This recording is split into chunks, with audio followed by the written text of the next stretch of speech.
We have our biggest sitting room audience ever here with three sitting out, our Golden Black staff, waiting to hear what Dr. Will Miller has to say. I'm always waiting to hear what Dr. Will Miller has to say. Welcome to the show. I don't know, maybe it's just me, but I thought the fact that you have a religious background, definitely a therapist background, but I think the most important thing right now for Purdue fans is the need for a stand-up comedian. All three of those things seem to be playing into what is going on right now, in not only in it's around Purdue sports and Purdue football, but you got the election coming. You got a lot of crazy stuff. A lot to talk on. about. Yeah. Well, there's a body of research on the psychology of losing. And in other words, what happens when you get into that.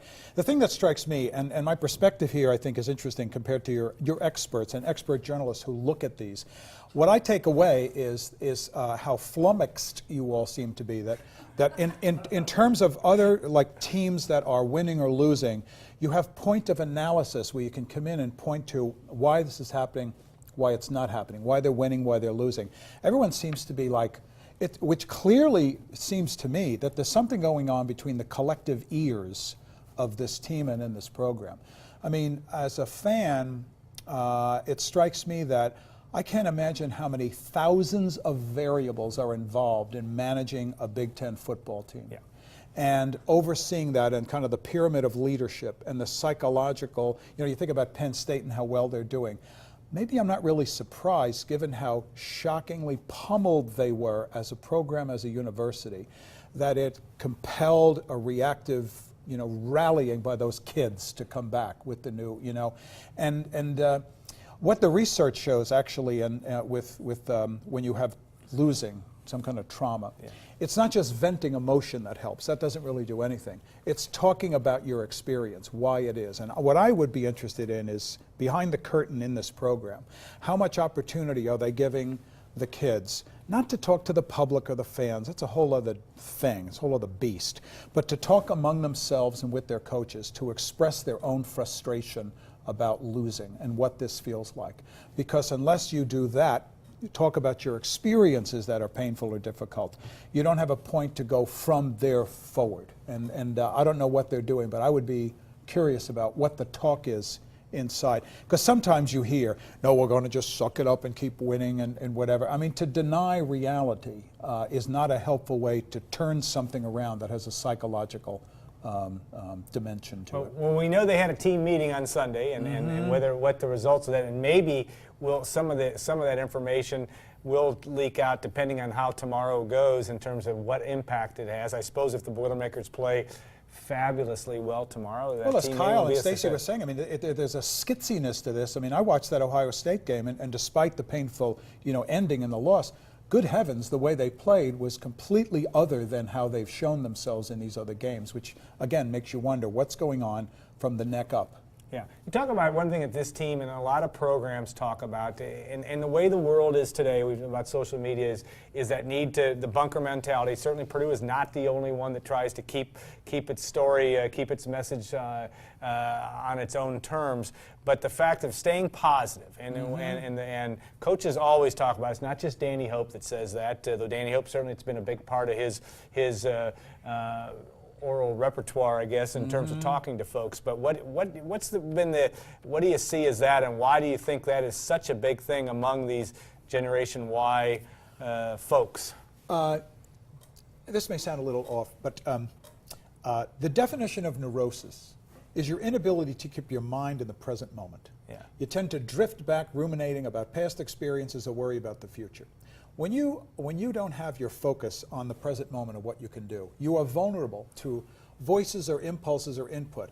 And so the psychopaths on social media, I'm not talking about the good people, I'm talking about the idiots, I'm talking about the 15% who are mentally ill, who have the freedom to sit at a keyboard and write in, who do so anonymously.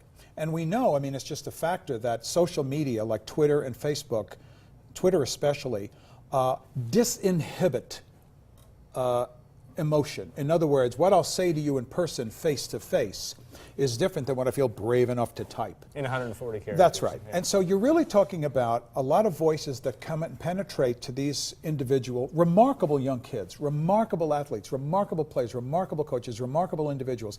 And what penetrates is an unnaturally high percentage of people who live in their basement with their mother and have the freedom to kind of write stuff. You really wish there were opportunities to say, okay, everything's going to remain the same, but here's what's going to happen. You won't know, but we're going to randomly pick one of you, and one of our players is going to show up at your house to talk with you about what you just said. And then we're going to film it. And we're going to see how you react to that when a linebacker comes to your house. And, did you write this? No, it was my neighbor, not me. It's like, that's the new thing. This Twitter stuff is the stuff that used to be confined as sort of healthful venting in bars and pubs. Do you know what I mean? It's like the guys all get together and they're furious about the game or the coach or whatever, and they vent it. But now you feel free to have it out, not just in general, but the actual players and coaches get to be pained by it. It takes a lot of discipline to say, I'm going to ignore that stuff. I mean, I would recommend athletes just don't go on social media. I mean, what's the upside? What is the upside of hearing that kind of nonsense? I want to make one clear statement right now, and that is, he's not calling you, goldenblack.com subscribers, sociopaths. So that sucking sound of our subscriptions canceling right now, he's got nothing to do with it. No, I think it's a very valid point. And we've had talks with coaches at Purdue over the years, and we, the funny thing is about the message board business is it's not like at Golden Black that we haven't been doing it. I'm on Golden Black, and I read Knucklehead Central, but there's a civility to that. There's a civility to that. There is? Well, more civil than the anonymous Twitter stuff that gets personal. So, yeah. It has been going on for a while, but it is hard. Why do you think? And I can understand among the 19 to 22-year-olds about the desire to be on Twitter, but do you think you can? I mean, is it realistic that you can get these kids off social media? No. What I would recommend for the athletes themselves is to be on Twitter with a name that's not recognizable and only have a following among people who you actually know, your high school buddies, your cousins, your family, your other team, I don't know, something to kind of shield yourself. Or if you have the discipline, and certainly some do, to kind of filter out, all right, here's an insightful critique of what I'm doing. Here's an insightful, set of words or something like that. And then this other stuff you push back. 15% of the population just doesn't have good judgment. Yeah. And among all of the wonderful, fabulous Golden Black listeners, I think it's probably 3% of them are unbalanced. It's only 3%. We're 12% above the norm. Well, pardon me, but pardon my bias. They're college graduates. They went to Purdue. I mean, they're not unhinged. I'm talking about sort of the general. I'd be much. My nephew is Josh Lindblom, who went here to Purdue as a baseball player with the Phillies. And when he was traded from the Dodgers to the Phillies, he got a first-hand look at Philly land, Philadelphia land, and how rough that fan base can be. And when you're unprotected from that, and let's face it, in all seriousness, that's part of what the coaching staff needs to do. The university needs to provide shields and protections through advice, counsel, education, and actions, I guess, that give a modicum of protection to the kids and what they're feeling. Because remember that idea, as long as you stay focused on the now, and you don't have too much anxiety going forward or rumination about the past. And of course in football, there's no more vivid illustration of that. These past several weeks, which have been gut-wrenching, how do I now play tomorrow afternoon against Penn State? Okay. Now you joined us at the Downtown Gridiron Luncheon on Monday, which is when Danny Hope comes in and shows the film and talks. Sure. And though we don't typically share what all goes on there because you need to buy a ticket if you want to hear that, but you watch Danny Hope, and here's a coach that's trying to right the ship. What did you see from him? And you've obviously seen him in this environment in other times as well. But how do you think he's holding up? Well, he handled himself professionally. He speaks very fast, Yeah. And I think it's just like he just went right to. He did make a joke. He made a self-effacing joke about is this a lynching or is it, you know what I mean? So he's certainly not immune from that, and he knows what's going on. Obviously.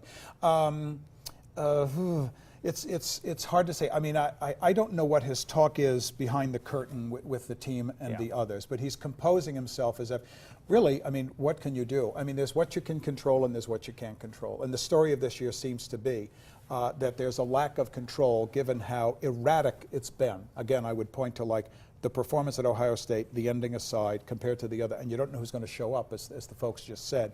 You know, only he can know from his skin in. Am I responsible for that? Is it coaching staff down below? Is it the kind of kids we have? I mean, who knows? You know, you guys probably know better than me.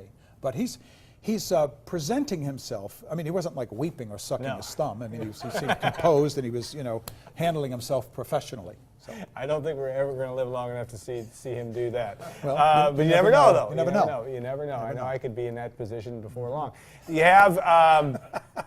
I wanted to hit because you had some interesting insight into Purdue's new president. You got actually at a John Purdue event prior to I think the first game of the year at the new Alexander Field. That's right. You were in character. I guess we can tell them it was you, Harry Carey. But you got to interview. Mitch Daniels, Purdue's new president. This will, anyone who's looking who doesn't know who I am and who made sort of a judgment about my dignity and integrity, I'm about to undo that. Because as a comedian, I never really was an impressionist, but the athletic department said, look, we want to do something fun for this Gold and Black dinner. And so because it's the baseball stadium, they set up kind of like look like a broadcast booth, and they had me come in character, in costume as Harry Carey. Yeah. And I appeared as Harry Carey, and so as I say, my sense of personal dignity is a fluid concept. But I interviewed Mitch Daniels, and first thing I asked him was, so Mitchell, I understand you ride a motorcycle. Are you in a gang? I got to interview Morgan Burke. I got to interview President Sands, and David, interestingly, David Badiah came out, and David Badiah, bless his young heart, he had no idea who Harry Carey was. You could just tell he had no idea. He came out and hung his medal around my neck, which was incredibly heavy. He was a delightful, sweet kid, really gracious to everybody. I was very impressed with how, at his young age, he's handling the notoriety that's so spectacular for him. But I said to him, in my best Harry Carey, David Badiah, I said, so David Godiva, are you related to the chocolate people at all? And he went, no. And I said to him, one of my own enjoyable lines is I said, I noticed when you're out there in the Olympics, you're not even on a diving board. You're just kind of like thrown off a board or something like that. I said, one time I was at a reservoir and somebody pushed me off. And on the way down, I did a lot of the same stuff you were doing, only I was screaming and it was by accident. So, again, I think I just undid everything that I just talked about before. It was fun. Governor Daniels has a sense of humor, though. Well, he knows me from the Bob and Tom show, and he was terrific. Everyone it was really good natured. It was really delightful. I think in my guess is you'll make another appearance. I already asked them. I said, "What's next year?" And they already have something planned. And so because you were good at the Joe Tiller roast at the end of his. That was another classic moment in Well, I'd like to think. I'm a fan of Gold and Black. Read Gold and Black all the time. But I think I'm sort of in an interesting position that in comparison to two different constituencies, the journalists who run, your operation, and then the fans who are very, very dialed in and locked in on specifics and really understand, listening to, the folks talk about the particulars of plays and, I'm more of a sort of a sit in the stands or watch on TV fan and have to completely rely upon the analysis that's given to me by the professionals. And so for me, having that ability to sort of step back and as a psychologist to look at it from maybe a macro point of view, it is an unbelievable, I guess I'm overtaken, as I said before, about how much people take for granted the thousands of minuscule, uncontrollable variables there are. You take it down to the micro level, the cell level, if you will, of individual athlete who has to focus on doing his job that, tomorrow afternoon. Whether he's missed tackles or made tackles, run the right route, miss the wrong route, whatever it is. And then you take that and multiply that by, the dozens and dozens of others, and then the coaches. It's mind-boggling how much has to be controlled. And so my caution for fans who are upset, sure, be upset. I mean, you're a fan of the program, you want the program to be successful. But good heavens, it is a delicate thing that when you're frustrated and expressing your uninhibited opinions, whether it's on Facebook or Twitter or live in the stands, is to have a sense of dispassion and disconnection that, what the kid is happening to the kid versus the coach and the program and the athletic director and the whole thing. It's okay to scream, but my concern is for the actors inside that scenario, the football team, that they have the reassurance they need. I wonder how many voices come in and tell them, look, this is a lot of raw emotion. Let's deconstruct this and have some measure about how grateful we are. You come to this institution and you fill stands in the seat, which creates scholarships for these other players. Have some perspective. The loss of perspective. Let me tell you one more thing. The most common mental illness, the most common psychological illness is displaced anger. Yeah. Displaced anger, right? Yeah. I'm mad at you, my boss, or my friend. I can't express it there, so hey, it's okay. And I go over here and I drive like an idiot. Or I'm frustrated over here, I'm frustrated over here. I go into the stands and I'm like a psycho in the stands. I get on Twitter. Yeah. And so, as Sally and I say, my wife says, if your anger measures like should measure a 2, and you're expressing it or feeling it at an 8, from 3 to 8 is something else. Yeah. And a lot of what's going on in Twitter is something else. All right, that is well said, and we're near out of time. I did want to get a plug in for your new podcast, yes, drwill.com, drwill.com. about wellness. That's right. And Dr. Will's Neighborhood. And you've been doing that for 2 or 3 couple of months. It's still in its shakeout period, and you can listen to it every day. It's a half hour a day, and so it's my blather, but not too long. Yeah, and it's good stuff because I've been on it once, so absolutely. It has to be good stuff. Well, you're going to be back. Yeah. Unless, in fact, maybe not. Unless I've injured your your fan base here. But it is good, well worth watching and of course listening. You're all healthy. You're all healthy, except you're a very small, minuscule number of you, but you're all healthy. Yeah. Spoken from a true expert. All right, Dr. Will, thanks so much for joining us. Pleasure. I don't know what we had there for the last few minutes, but it was very good. I want to thank our sponsors if they'll hang with us for another year. State Farm agent Trent Johnson, of course, Follett's, Purdue Pride official game day outfitters, and Purdue tradition since 1945. Hilton Garden Inn, when tomorrow's a big day, State HDI tonight. I want to thank Gordon. I want to thank Rob. I want to thank Lydia. I'll thank everybody here. I'm a very thankful person. This is a great group. And I apologize. Yeah, and we'll look forward to seeing you next week prior to the Boilermakers battle at Iowa. I think it'll be Brian and I and whoever we can pull in off the street for the show for next week. So stay tuned. If you missed part of the show, we'll have a replay up here in a few hours. And look forward to hopefully you'll get a chance to watch this last segment because it was a classic. So all right, so just be a thanks again, everybody. We'll look forward to seeing you next week on Gold and Black Live.